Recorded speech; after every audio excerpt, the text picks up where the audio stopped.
mean we should solve it. Maybe there's something else that's more valuable. Going point in case to the paper we just heard, maybe if in an ideal world, we say solve both market failures. But if not, which market failure should you try to tackle more? Which one's more important, the labor market, the asset market that he was referring to, or the credit market itself? So the projects that we have kind of fit into this big picture, and so there's a couple of times where I'll refer to a couple others, and so I think it's helpful and to tell you just briefly the overall agenda, and it's not all our work is in here. So the first is, are there market failures? And I'll refer at some point to two papers. One I mentioned up there called Observing Unobservables, and the other paper that Shahi also referred to, Elasticity of Demand for Consumer Credit. We worked with the same lender of the data that I'm about to show you today on an interest rate experiment about a year prior to the paper I'm showing you today. And in this paper, we designed it in a way in order to separately identify whether there is adverse selection or moral hazard in this market, and then also to look at what the sensitivities were to interest rates. And then when you look at what innovations cause these market failures, we have a long list of things that the microfinance industry has basically has put on, as their claim as to why this works. Everything from group lending to the dynamic incentives to improve screening, to other non-credit interventions like human capital. This is the Teaching Entrepreneurship is the name of the paper that I referred to earlier to your question. So you can think about each of these as different interventions, and then the question is, how do these do at both deepening access to finance as well as mitigating moral hazard or adverse selection? So for joint liability, for instance, this is one of the most commonly cited arguments for kind of the major innovation that we saw take place 30 years ago with the Green Bank. Right? Well, Green Bank is no longer doing joint liability. Does this mean joint liability was wrong? That's not so obvious. I mean, maybe it was an evolution and other things were added to the mix. But there's a very basic question we don't have the answer to, which is, what is the effect of adding group liability to an individual liability program, or taking a group liability program and taking away the group liability? And so we tackled this here with GW-CIBER, and we actually find no difference in a program that converted from group liability to individual liability. So the last is where this paper falls, and it's basically saying, well, what is the two areas. This paper falls in this better screening and here. So the last is the basic question of what is the impact of microcredit?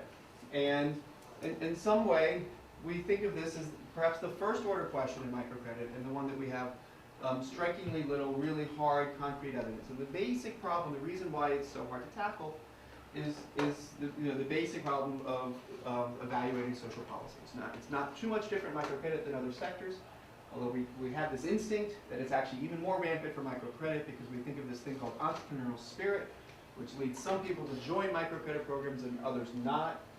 And we don't really have good ways of measuring and identifying these types of characteristics, and so we don't always know.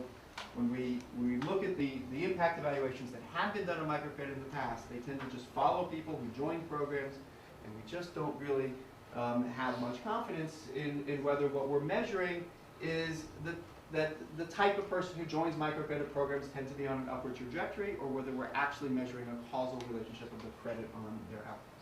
So that's really what this paper is trying to tackle, is trying to introduce some random variation into the supply decision to who gets loans in order to identify the causal relationship from getting access to credit on their outcomes.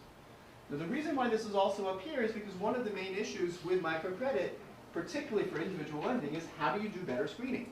How do you figure out who to lend to and who not to lend to? And as we all know, in the United States, if you go and apply for a loan, you're going to get a credit score.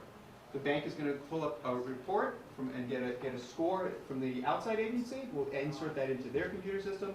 They have some sort of transformation of that score along with how long you've been employed, what your grades were in school, who knows. There's lots of things that go into your application, and now it's been a credit score and a decision. And it's a very simple technology, just takes the statistics seriously and says we can use this to predict trustworthiness or creditworthiness, I should say, of individuals and make decisions on who to lend to. We don't see these in developing countries, but we're beginning to. And so what this project is really doing is taking a lender who was using that type of approach, but is trying to improve it. And we worked with that lender to try to improve their screening process, and in that and in that process introduced a random component to their decision making, and that's basically what we exploit here. Okay, underlying this, most of the time we talk about microfinance, we talk about it as this warm, fuzzy, wonderful thing that everyone, it's wins a Nobel Prize. There's a lot of movement behind it, and it's always talking about the good side of things. Go to the United States, and you look at the equivalent of the microfinance market in the United States, and all the press here tends to be fairly negative. It's about payday lending. It's, oh my gosh, these interest rates are so high. But the interest rates here in that market are actually lower than most of the interest rates in a lot of parts of the world. South Asia being the exception. South Asia has low interest rates. You go to Africa, you go to Latin America, and as the earlier talks alluded to, the interest rates can be very high, 50 to 100% a year. So, can credit actually be bad? Or do people sometimes actually make the wrong decision for themselves? And, why we're not going to go there, and I don't have, we're not going to be able to put forward, cognitive stories that would explain why people might make decisions which they later then come to regret. So the basic question is very simple, which is, there's a lot of regulatory policy that's out there that's saying we should put in interest rate caps, we should actually restrict how much these lenders can lend to people. Both of these policies are in place in South Africa. Lenders are restricted in terms of how much they can lend to an individual. They're restricted in the interest rate. And the basic question is this right? Should we be paternalistic in this way or not? So why do we need an experiment to measure? In fact, I think I said this already, but let me just repeat it.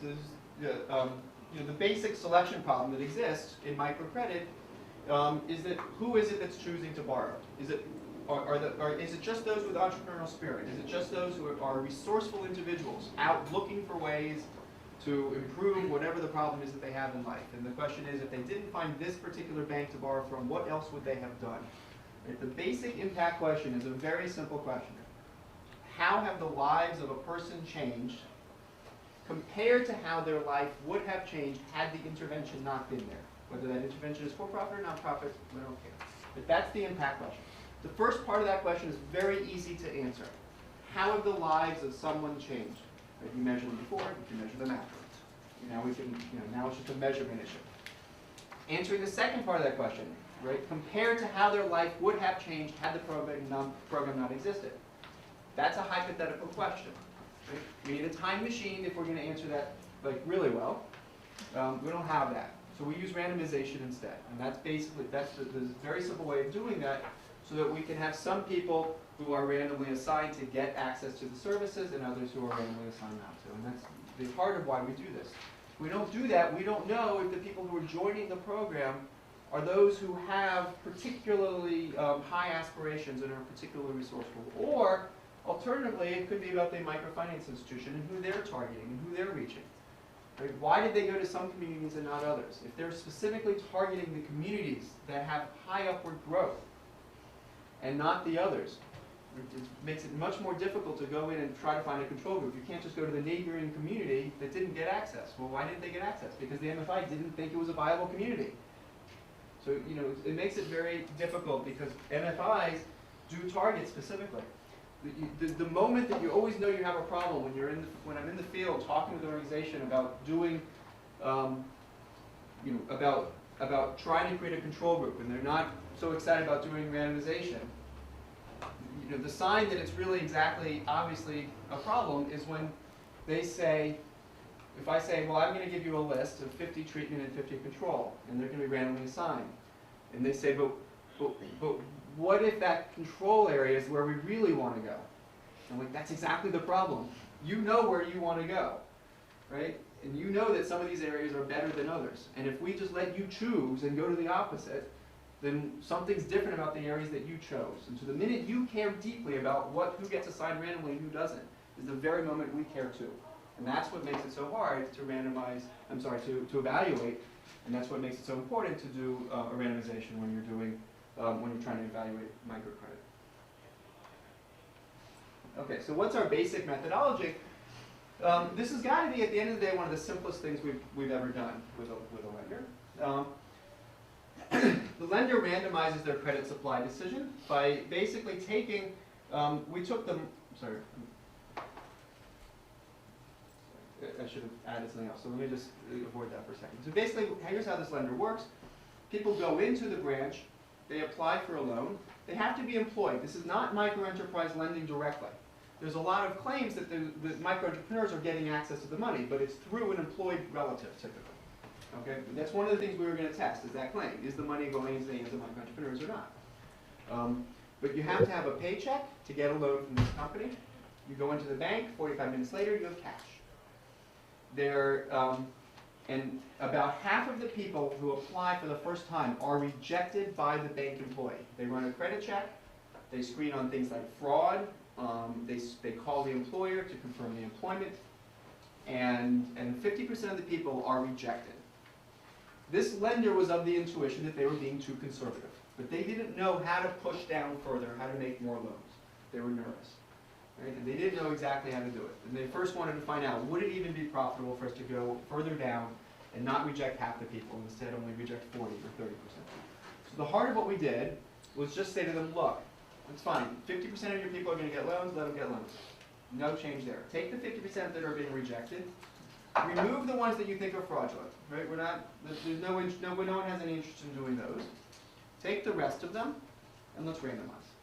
And we'll let a few through the gates. And then you get to see what happens from a profit perspective, and you'll hand us the names of the people who are randomized in, randomized out, and we're going to then go about a year later and do a household survey and ask them a whole battery of questions about their life and how their life has changed.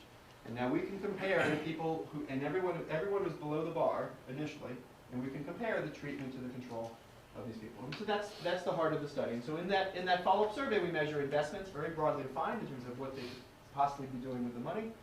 And we measure the impacts. Again, it's a fairly long survey where we try to cut across lots of different types of impacts. Borrowing and credit access, as well as various measures of well-being. I'll walk you through what we actually did in terms of what we surveyed. I'm sorry? I'll walk you through it right now. I'm always impressed with people who really know their slides so well that they always know the next slide. I always have a little element of surprise with me of what we're doing as to what's next. Okay, so measuring impacts from consumer credit, we think is a particularly challenging question, but it's actually not that much more challenging than measuring the impact from the entrepreneurial credit either. I think there's a little bit of a sloppiness that we have typically when we often think about measuring the impact of credit, and that is to assume that the purpose of the loan, the purpose of the program, is actually adhered to in any sort of reasonable fashion. There was a question about this earlier from someone over here, right? And we have every reason to think money is fungible. And even if I remember there's this one lender I work with in Peru, literally they actually require that the individual brings in a receipt to show what they did with the money. And I asked them, why do you do this? They're like, well, we want to see that they used it for money. I'm like, but do you know that they bought more of that than they would have otherwise? Right? Because otherwise, what are you showing? Right? You're just showing that they have some natural cycle in their business. They go and every few weeks they buy something, and this time they brought in the receipt for it. That doesn't mean that they actually borrow the money to go increase their inventory. Did you also check to see that they don't have any receipts for a new TV? Right? Because otherwise, you haven't really done anything. So you've just added paperwork to your process to verify something that is utterly meaningless. And the point is, money is fungible. So, and that makes this measurement issue all that much more interesting, challenging, exciting, whatever, choose your word, right? Because it means that we can cut across all the spectrum of one's life. And we really are just asking a plain vanilla question, which is to follow the money and try to see what are the differences. Where are people using the money, and what is the welfare implication? So that's another way of saying we got a lot of things we're measuring here. It's a very long survey. And that also creates an issue when we do our analysis. And so because of that, what I'm going to show you is we're going to show you some specific outcomes on specific variables. And we actually think some of the more interesting results come from when we start creating indices. So these indices have the nice element of being kind of indices that cut across lots of measures. They have the unfortunate element of just being an arbitrary index that that is effectively unitless in the sense that it's a meaningless unit. It's just an index that is measuring economic outcomes versus consumption smoothing outcomes and well-being outcomes. But it is a useful way of getting some aggregate sense of the impact on different facets of one's life. How am I doing on time? It's 3:35. 3:35. Go till 4:15.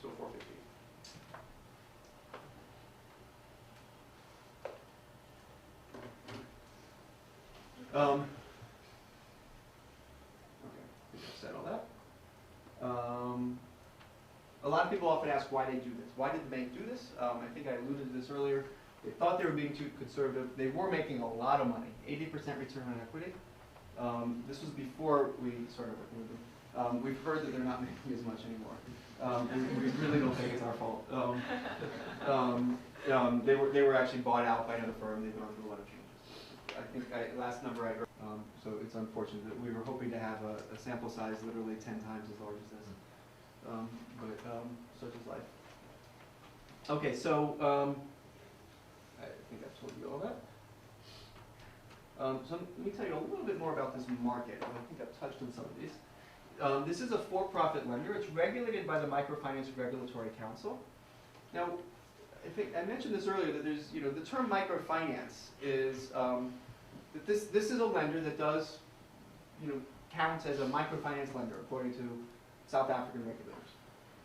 There's a lot of people, perhaps in this room, but certainly in Washington D.C., that would tell me this is not microfinance, because they would give me one of a few reasons for why they would say this. Now, the weird thing about microfinance is we can write up a list of characteristics of what makes an institution a microfinance institution, and there are very few organizations that would actually make all 10 requirements. And it's not so obvious, at least to me, how we set up a clear rule. Like, what is a necessary condition for being a microfinance organization? So some of the rules that some of the characteristics people typically label. Joe, we remember this. This was a part of our hot discussion on this issue in Ohio State. Remember? Do you lend to entrepreneurs specifically? Like, if you're employed, we don't give you a loan. You have to show us a microenterprise. There are some people that define that as microfinance. I'm not sure where that is. I mean, I personally don't have a problem with that being actually near and dear. That is a characteristic of a lot of microfinance institutions, but certainly seems like a necessary rule. Micro, so we tend to think small, probably a good characteristic. Female, clearly, this is a descriptive term that describes a lot of microfinance institutions. Is it a necessary term? There are some that argue it is. Groups versus individual, again, it's a descriptive term. Is it necessary?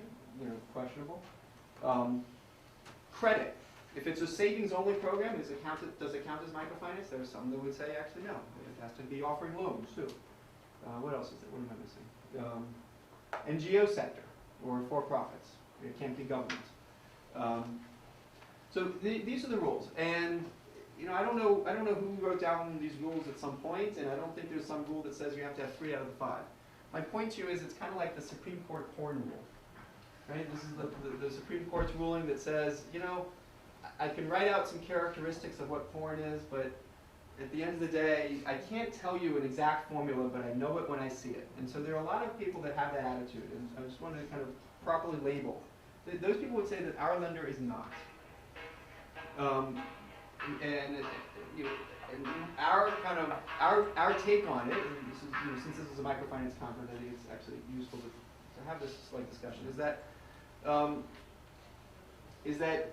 at the end of the day, this is a little bit of a crystal ball. Right? South Africa is a more advanced market than a lot of other countries. What we see is a more advanced financial market. For-profit firms, big banks that have come downscale. We do see lenders on most street corners in downtown urban areas in South Africa. So, is this the direction we're going as we build up infrastructure, build up financial services, have a strong high-end human capital that can do things like manage banks effectively? And is this where we're going? And if so, this is a very useful crystal ball to see. Similarly, the lack of the targeting. Is the whole targeting to micro-entrepreneurs kind of something that's going to eventually unwind? That market forces will come in and recognize that the targeting component itself can be competed away, and that the mere offering of credit is sufficient in terms of running a business, and targeting is a targeting to one type of lender versus another, given that money is fungible, is a practice that's going to get competed out. And so to the extent that these guys are just untargeted, is that actually a useful thing for us to examine? What is the impact of strictly untargeted lending? The only reason we like this is because it does speak to the U.S. market as well, we believe, because this is so similar to the payday lending that we see in the United States. And it's so similar to the debate that is more common in the United States, which is it's flipped around. In the US, people keep asking, is credit bad? Is credit bad? Overseas, the question and the assumption is credit is good, credit is good. And for some reason, we see very similar products in two different parts of the world. And here, the outrage is about how bad it might be. And overseas, the outrage is on anybody who could potentially argue that it could be anything but beautiful and wonderful and glorious and should be funded. So, yeah, it's the same thing, right? Okay, so, I was supposed to have some comparative numbers. So just to give you a flavor of who is it that we're dealing with, well, that's not right. Let's just keep going. So the basic analysis I'm going to show you is all going to be on an intent to treat basis. I'll show you the compliance that we had with the, in terms of what percentage of the treatment group got treated, but in a moment. But the basic system here is, Y is the outcomes we have. Assignment is whether you're assigned to treatment or assigned to control. We do have this risk category. The reason we have the risk category is because, as I mentioned, 50% of people are rejected, but there were different kind of gradations of rejection. So what the lender actually told us was, look, we're going to weed out, we're going to take the fraudulent cases, and those are assigned treatment with 0% probability. You may not lend to them. We'll take the bottom half of the rejected. We're willing to give 1/4 of them loans. We'll take the top half of the rejected, and we're willing to give half of them loans. Okay? So we do have to control for that since the randomization was conditional on this risk category. We also then have the applicant month and the survey month, since this might affect the intensity. So actually, the difference between those could obviously easily affect the intensity of the effects that we end up observing. So the first thing that we need to check is just a useful first step of any experiment is to verify on the observable information that we have assignment to treatment was orthogonal to whatever characteristics. And so basically what we're hoping to see here, we're regressing loan assigned equals 1, so which is were you assigned a loan or were you assigned to the control group? And we're regressing this on all the observable information that we had at the time of the application, and we're just hoping that everything is orthogonal. And as you can see, we have nothing that is correlated with assignment to treatment. We also wanted to make sure to find out whether the survey, whether there was something weird that maybe happened in terms of the people who were surveyed a year later, who were successfully surveyed, were more likely to be from the treatment group or the control group. So let me tell you one simple story that would make this a problem would be if the treatment group people use that loan to all move. Right? So now we have a harder time finding the surveyed people, and it causes a weighting issue in terms of the data on our survey. We don't have any correlation there. Okay, compliance. Compliance is I use this in the econometric technical term. There was actually nothing wrong with what the lender did here. It wasn't compliance in a bad sense. But what we have is about half of the people who were assigned to get a loan actually got a loan. So I left out one step when I explained to you the experiment. I told you that the people came in and they got either accepted or rejected. We took the rejected pile and then we assigned them to treatment or control within the rejected pile. So I left out the final step. The final step was the branch manager got the pile back of the people who they were supposed to give loans to, and then they did have the final say. Okay, and they were allowed to say, absolutely not. I just refuse to do this one. Okay, and so that's where we end up with 53% of the randomizer saying approve and the lender still actually rejecting. We actually have 7 that went the other way, which we really don't understand. Where randomizer said reject and something happened that they actually still got loans. Relatives. Yeah. What's that? But they were rejected first. So this is a branch manager who changes her mind. So that's why we really don't, honestly, we tried finding out what the story was with the 7. We couldn't figure it out. Having said that, it doesn't affect the analysis. We're going to do this on the intent to treat analysis. We're comparing assignment to treatment to assignment to control. And if you want to know what is the effect on those who actually got loans, then we basically double, right? Because it's the Wald estimate tells us that with 53%, we can basically double our estimate, and then we know the treatment on those who actually got loans.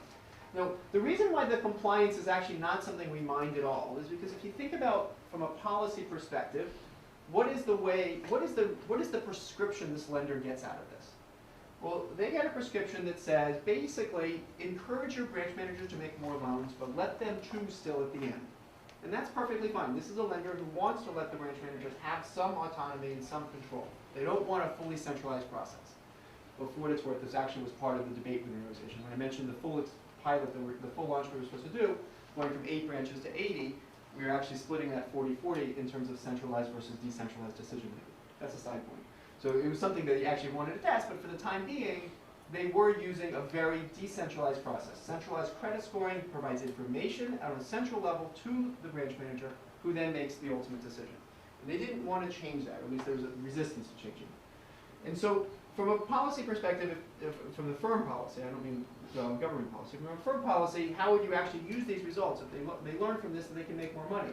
The lesson is, let the branch managers make more loans, encourage them to make more loans, potentially even compensate them to make more loans, change their compensation system. At some level, all this was their bosses saying to them, make more loans. They didn't put money on the table and make them do it, but they did encourage them. And that encouragement led to half of these people getting more loans. And so the thing that we have to be careful about is, so I mean that's the, you know, is two things in terms of what we extrapolate from this. One is from a business policy perspective, we're going to show you results at the end that show this was profitable for the lender. It doesn't mean that the lender should just simply start making more loans and do a centralized decision-making process. It says that, you know, encouraging branch managers to simply relax their decision-making, but to still have ultimate decision, ultimate power, is more profitable. Are the people, the 47% they rejected, what would happen to them? We don't know. We obviously don't know. We didn't make them loans. So we can't say lower rule and centralize. Right?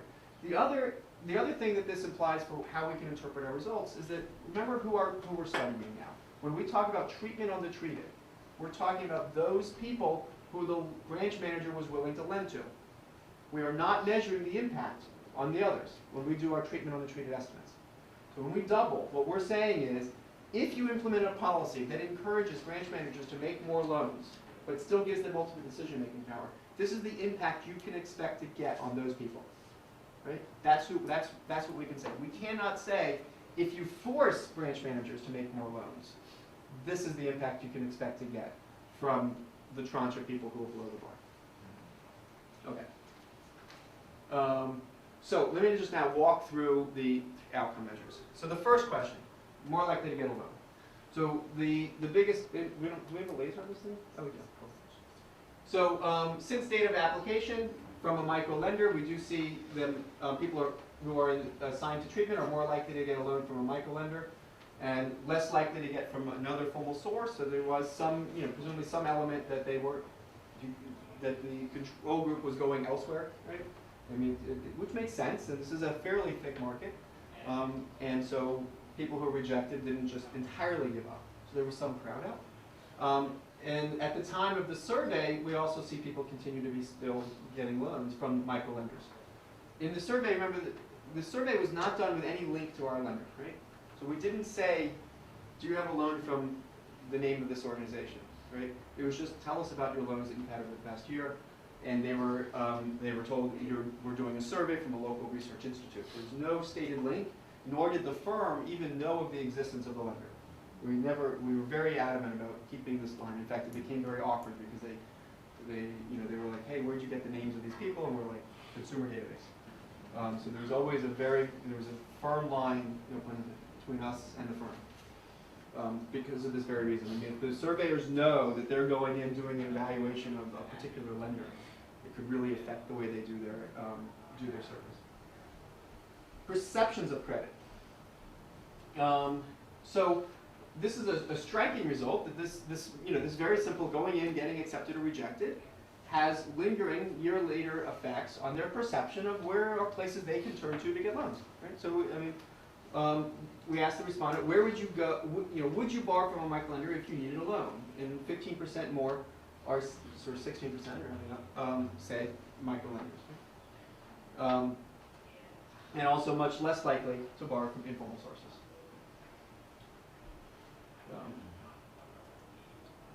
the loan uses. So, so the biggest one is paying off other debts. And then events, school, university, transportation, buying and improving food is the second most. So there's an interesting question to ask here, I think, for the audience, which is, if you had to take a guess, which one do you think the lenders' in-house surveys, when they ask people at the time of borrowing, what are you going to do with this money? What do you think is far and away the most common answer here? Business. Nope. Nope, sorry. You've been hearing micro-enterprise lending talks all day. One more. Schools. Schools. Education. Doesn't that sound good? Great. Do you think anyone would say, no, I just have this other really high percent I'm trying to get out there. So this lender charges 12% a month? Yeah. Wow. Okay. So notice gambling is nowhere up here. Now, one other piece of information I didn't tell you, which is not fair for the question I just posed to you. If you go to this lender and you look at the walls, all over the walls, signs that say, borrow here and pay for your school fees, things like this. Okay? Which is yet another reason to give this as the reason, right? You're sitting there, person just asks you, what do you do with the money? You look up at the wall, and so it's this is why we have the other paper we have on interest rates, where we randomize the interest rates, and we have an in-house survey. That's where we know some of these questions. And people always in that paper ask us, what do people do with the money? And because this is useful. In fact, that question came up here, and this is why we just never even talk about those results, because we know from this that they're crap. And people just say what they think they have to say. And the very issue that we care about is things like riskiness of what they're doing with the loans is exactly where they're going to lie. So we just put zero weight on that, and we refuse to talk about the results. If we had them, okay, individual outcomes. So the single biggest, well, actually, there's a few, but one of the biggest impacts, and I think we think of as the most important, is the borrower still employed? 10 percentage points more likely to still be employed a year later from getting access to credit. Now remember, everyone's employed to start with, right? You have to bring in a paycheck, right? Any change in self-employment? There was none. The percentile is the amount of household earnings since the application. So just looking through our data and creating percentiles of income within the income distribution we observe, we see a 5 percentile shift in income. This directly leads to a 7 percentage point reduction in poverty headcount ratio. If you're going to if you want to just convert it to like the most plain vanilla kind of statistic that translates across country. Right? So this is not surprising if you think about a 10 percentage point shift in employment. Right? When you take someone from unemployed to employed, that's basically moving people from below the poverty line to above it. And so it's not surprising when you see this big of an effect on employment that you're also going to see that big of an effect on the poverty headcount ratio. What's that? So, I think a critical question we wanted to know is, well, are people finding new jobs or are people keeping their old jobs? You can imagine a couple mechanisms through which access to credit helps people have a job, which is what I just showed you.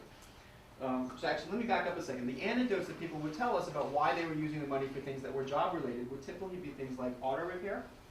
So that they have to drive to work, wherever it is, where they have to use their car for work, their car broke down, and so they need a loan to fix their car in order to keep their job. School uniforms, not school, which is work uniforms would be another example. They need a uniform. Or their job location changed, and because of that locational change, they need some credit for some reason. Maybe to buy a motorcycle, or maybe to fix the car, because they have to now start commuting, whereas before they were not. And so these are some of the anecdotes that we were being told, and that fit this example. But you could easily imagine shocks going the other way. People lose their job, they're running in, they got a pay stub, they just lost their job, they figure, well, what I should do is run out and get this loan because I need this to smooth my consumption for the next month while I go find a new job.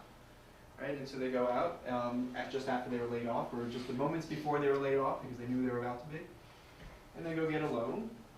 And this access to credit helps them get a new job. Right? Maybe the credit gives them enough money to pay for bus fare every day back and forth to the city, where they can go knocking on doors until they find a job. And without the loan, they don't have enough money to go back and forth to the city to go find that job. Whatever, you can imagine a few stories like that where the credit is giving you access to a job.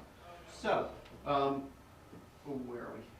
Whoops, not there. So the key here is, now we're trying to tease out if was the borrower or the applicant, did they stop any regular employment since the application date? And we see that they are less likely, if they got access to a loan, they're less likely to have stopped being employed at some point in the prior year. And this is, a dummy equals 1 if anybody in the household has regular employment at the time of survey. 9.6, so we do see that, wait, that's not what I'm looking for. This is the one I'm looking for, sorry. It's the null effect that I'm trying to show you, sorry. Dummy equals 1 if the borrower or applicant started a new regular employment since application. No effect. Right, so the point is that we think that what's happening is this is about needing something happen in your employment that caused you to need a loan in order to keep your job. You got a loan, it lets you keep your job. And that's the punchline. The poverty headcount ratio I already told you. Skip that. Consumption smoothing. So I'm going to show you indices later that basically use all of these different measures and create indices across these different categories. So for consumption smoothing, we have 2 different measures. We have one is, did the household experience hunger in the 30 days prior to the survey? That's it. On that individual component, we do see a big impact. The other one we don't see an impact, but we will. I will show you on the index that combines these. We do. So here, you can see it's kind of close. 1.6 t-stat or something. 1.3. So this is just a binary variable. If there was no month where that month's total consumption was at least 20% less than the household's average monthly consumption since application. Is that a mouthful? Great. All we're doing is seeing were there any months in which they reported a huge dip in consumption in the past year. Right? And if there's any month which was at least 20% less than the other months, then we record that as a 1, meaning that they had they were unable to smooth their consumption.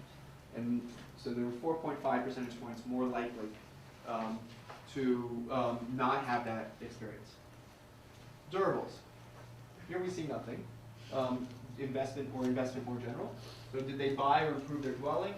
Do they have anybody in school? We see no effects here. Mental health, we also see no effects. This was actually something, I don't think I have it in here, but we also wanted to see whether we simply saw higher variance. So there's, an easy theory to tell, an easy hypothesis would be that particularly high interest rate debt alleviates stress, but also can create it, right? Depends on your perspective. When it's being used to smooth a shock, well, that reduces stress for you. If you're the type of person that's going to get stressed out because you're going to be worried about repaying this loan, then it's going to increase stress for you. So it could go either way. We find no impact on average, which could be about offsetting effects. But likewise, we also find no effect on the distribution of outcomes. So if it's mean neutral, but just forcing higher variance, with some people being affected up and some down. But we don't find that either. Physical health, we also don't find an effect here on the individual measures. General health of the borrower is very good, or if no member of the household was sick in the prior 30 days. Here we're seeing positive but insignificant when looked at individually. We have a decision-making scale. So there's a lot of literature that says that access to credit is one of the reasons why a lot of microfinance programs focus on women, is the idea that it gives them more power in the household. Well, there's a counter to that we hear, which says, well, maybe it actually gives them less power in the household. They get access to the loan, and now they got to repay it. And so now who do they have to turn to for help to repay that loan? They have to turn to their husbands. And now they're at the mercy of their husbands to repay the loan. So the story goes both ways.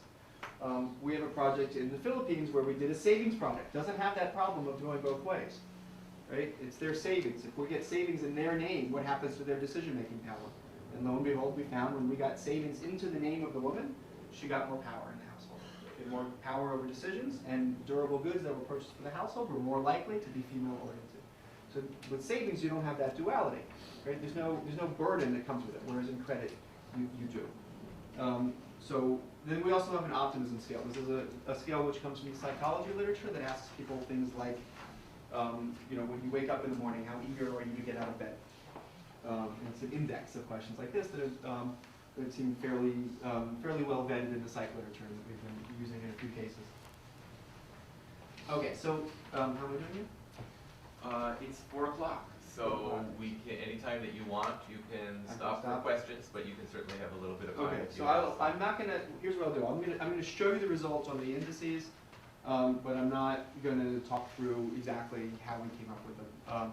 Well, I'll just say that what we're basically following is a Kling et al. Paper from Econometrica, from the Moving to Opportunity social experiment here in the United States, where he works through a lot of the issues and the different approaches you can use to creating indices for this in this type of situation where you have a social experiment and you have 172 things you're trying to test, and how do you go about creating sound indices without merely succumbing to data mining.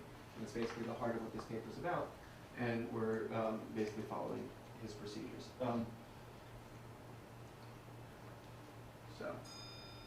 So here's a list of the indices. So economic self-sufficiency, this basically is the employment kicking in. Consumption smoothing, right there. Investment durables, like I said, no effect. Mental health actually does go down. The physical health stays the same. Control and outlook, we have two different versions for the index. They both lead to positives. And this is, should not be surprising if you remember the point estimates on the individual components. We're both negative here but insignificant. We're both positive here but insignificant. But when creating the index, it helps remove some of the noise. And then the overall indices that just cut across all measures are positive. And that's just, if you think about it in terms of the overall direction of the effects, are all positive with this one exception of the mental health. So a couple issues that I think are really critical to always discuss in empirical work, and the experiments are no different, is external validity. Like, the basic question of external validity really is going back to the policymaker and saying, okay, so this is great about this particular case in this setting, and what are the limits to what we can say that might be transferable to other areas, right? And when we think about validity, we typically think about external and internal validity. External validity is about the ability to take the results from a particular setting and extrapolate elsewhere. Internal validity is the ability to really know confidently that you actually measured what you said you measured, right? Experiments are really all about solving the internal validity problem, but they, in their own right, are no better nor worse than non-experimental work on external validity, right? Anytime we do empirical work, we have to ask, who have we just studied? What is the policy intervention that we were just analyzing? And how applicable is this to other settings? So, and I think I've actually talked through a fair amount of this earlier when I was talking about the treatment on the treated effect and what is the policy implication in terms of who is it that we've just measured impacts on. Actually, I think given the time, I won't repeat that. That's really all I'm saying. The other thing to realize that I didn't mention earlier is that we are measuring here our impacts are ranging from 6 or 12 months depending on the timing of the loans.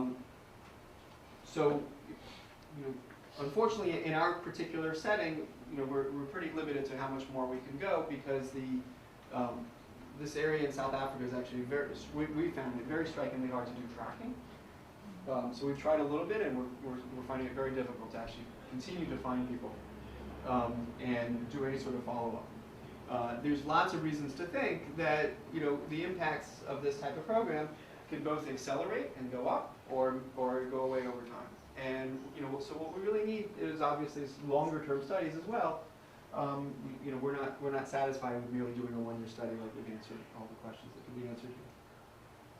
The profitability question, I told you the punchline on profitability. The one thing I want to say is this is an area where there clearly can be some more general equilibrium effects that we're not observing once a policy like this actually takes place. And it also could be that our cost estimates are simply wrong. Right? We did the best we could working with the accounting systems of the lender to figure out their cost of screening, monitoring, and enforcing loans. And we had to build that in to our estimates of their profit margin per loan. Right? When a loan goes into arrears but not default, what does that cost the lender? We have to come up with a number. Right? We worked with them to think about how much management time is spent monitoring and enforcing loans, even if they're repaid, to come up with these numbers. But this was at some level guesswork, and if we got it wrong, we got our profit numbers wrong. The other thing that we have to be a little bit careful about is this, that it could be that they want their branch managers to be more conservative because of a principal agent problems with the branch managers. The minute they tell the branch managers, open the floodgates, well, they're really going to open the floodgates and bring in their friends and let them default on loans, for instance. Right? And so they might be overly conservative with their branch managers because of a principal agent problem internal to the firm, not with outsiders. So there are reasons to think that our mere analysis of the products might actually be wrong, so we're a little bit cautious with that. So I think the kind of the punchlines I want to leave you with is, the first is when we think about, I mean, this applies in the U.S. The U.S. Congress just passed, I think it was actually about a year ago now. I should probably change that slide. A bill capping interest rates for lending to military personnel. The question is this good? Right? Should we simply let the credit markets be open, or should we? And like I said, the lenders who they were restricting are very similar to the lender we're working with in South Africa. Is this welfare enhancing? Well, the argument from this paper would be clearly no. That people were made better off. The other main takeaway is just that we're excited about is that we kind of cracked the nut of just a simple microcredit evaluation problem, and done just a very simple experimental evaluation to find out what is the impact of microcredit. And in this case, it's a somewhat controversial type of microcredit, but it's still an appropriate question to be asking. We have deepened access to credit in this market in South Africa, and what is the welfare implication from having done so? And kind of the punchline at the end of the day is this reduction in the poverty headcount ratio that comes from being more employed. So the next steps, replication. Right? This goes right back to the external validity question. When people want to challenge any study, whether it's this or some other study on external validity issues, at some level, every criticism I've ever heard of external validity is right, but wrong in terms of a lot of times the tone that external validity criticisms are made. The tone is basically one of discouraging that type of research sometimes. And I'm not talking about experimental. This is a criticism that people make of impact evaluations. That when you do an impact evaluation, you're just learning whether it works in one place, one setting, one time, and the question is, will it extrapolate elsewhere? Right? And there's two ways to solve that problem. One is to say, you're right, let's not do it. The other is to say, you're right, let's do it 19 more times. So we have 20 pieces of evidence on this, and now we can start building a more theoretical model about when it's going to work and when it's not, and taking it to the data and seeing, did it work when we think it should work, and did it not when we didn't think it should work. The second main takeaway from this is about credit scoring. The kind of the fun part of this particular project is, if I were a consultant merely interested in making money, I would go to banks and I would tell them to do exactly what we did here. This has got to be the easiest project for business lenders to do. In fact, to be perfectly blunt, we have far more lenders that want to do this with us than we can handle. Right? Why? Because credit scoring is helpful for banks to go downscale or to any scale faster and more efficiently. It's a way of figuring out who to lend to, who not to lend to, and doing it in an efficient, cost-effective manner. It's the way that for-profit banks in the U.S. and Europe do it. It's the way that the more advanced banks in developing countries make their loans. And so it's basically a win-win from an operations research perspective. The only thing that holds us back on this type of thing is resources, because we're not interested in merely showing banks how to do credit scoring. We want to do the surveys afterwards too, to evaluate the impacts. Thank you very much.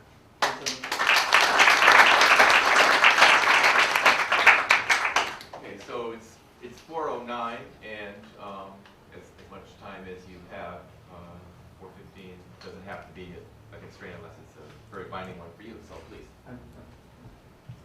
I have two questions actually. The first question is in terms of the microfinance impact on the borrowers. Beside the reduction of poverty and unemployment, in terms of like the life conditions of the borrowers, does the microfinance sector goes with and borrow with any other sectors in terms of education, health, social life? I'm talking about the comprehensive approach of development.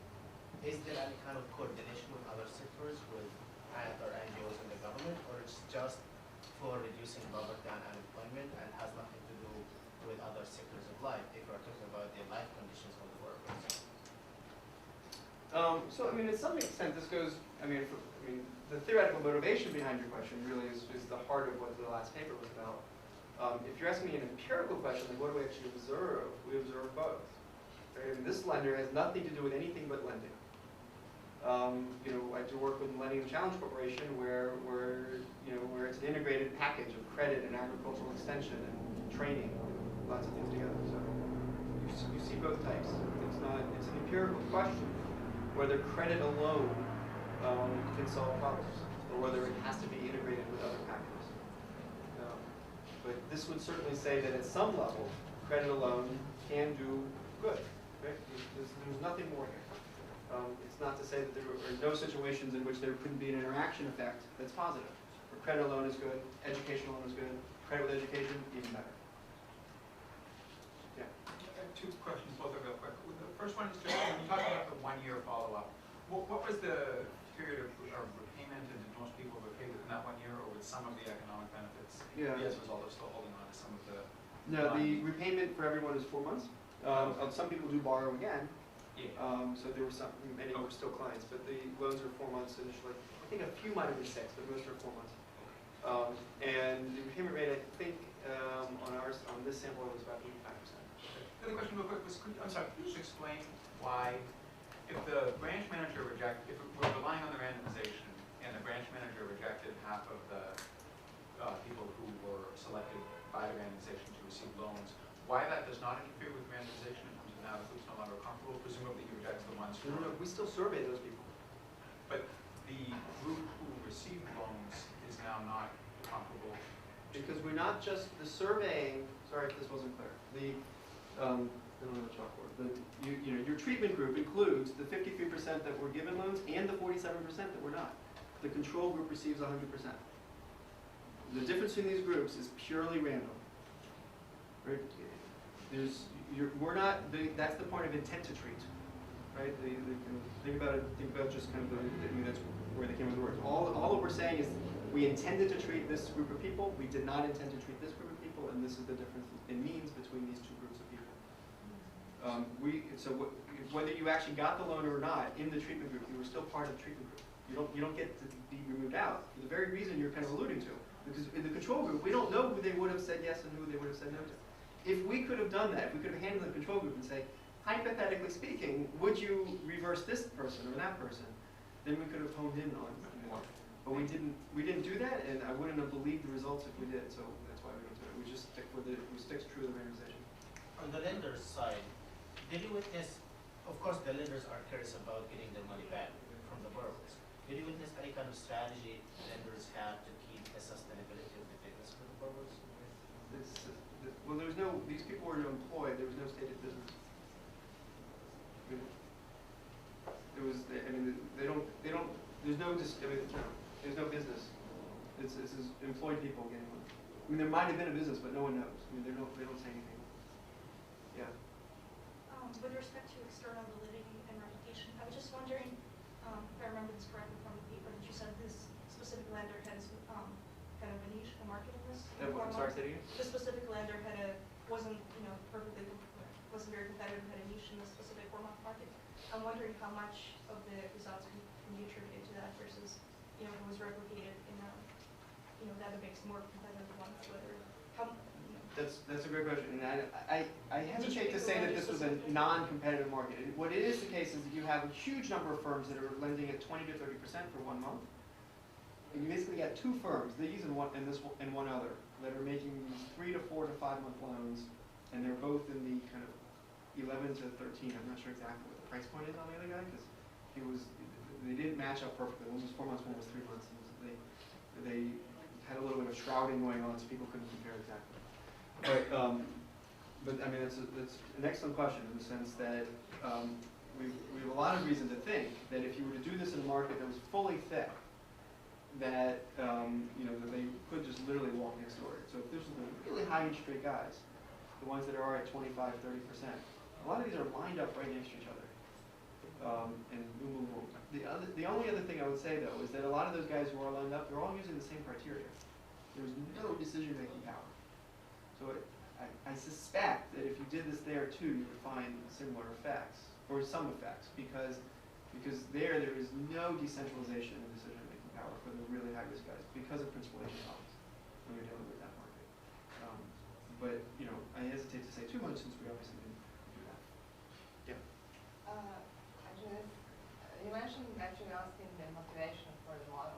How do we predict who is going to be actually asking for the credit? And I would think that at least in part that has to do with how people got to be poor in the first place and how long have they remained poor. Is there a way to incorporate that these characteristics and control in the model? Well, I mean, we don't.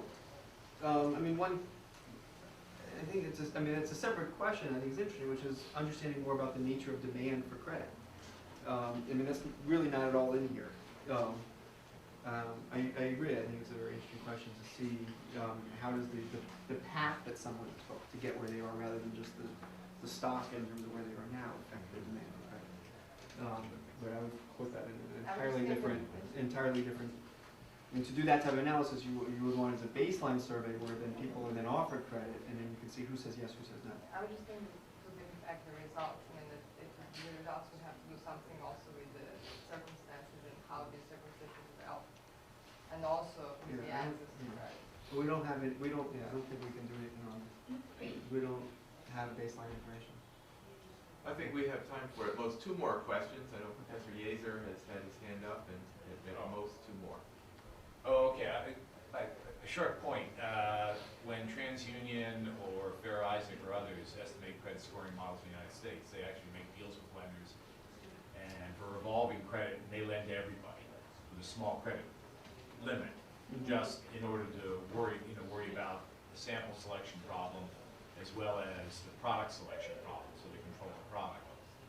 So if you told that to your lender, maybe they would have been more interested in relaxing things further. So I'm not clear. They lend to everybody. The TransUnion gets banks to lend to everyone. Yeah, and then they give them a discount on the so they work a deal. In Same with order Fair to Isaac and and Fair Isaac Experian. does this Yeah, simply to the generate better modern data. credits. Yeah, the modern revolving credit scoring schemes are based on experiments in which you lend to everybody. And they only do this periodically and very secretly, and they won't. I have a previous history in this. My question was, to add some perspective to your paper, do you know how good the lender's risk assessment model was to begin with? Yeah, it was strikingly. All I can say is that we're still able to predict default after we have their summary, their summary statistic. So they were leaving things on the table, presumably. The one thing that's kind of weird about our relationship with them, even before they got bought out, was they randomized their interest rates for us. They randomized, after people had signed up for loans, they agreed to give money back to people so that we could test moral hazard effects. They agreed to give dynamic incentives to people. They agreed to give out loans to people. They would not give us their credit score formula. They would not give it to us. So all we know is the statistic. We don't know how they never agreed to tell us the formula. If you have a loan file, you could reverse engineer it. Yeah, okay, we people thought try about to do it. that. I'm not sure that we actually, I don't know how well we could have done, and we weren't, I don't know, we thought, Okay, I think this is a good place to leave it here. I want to thank Dean very much.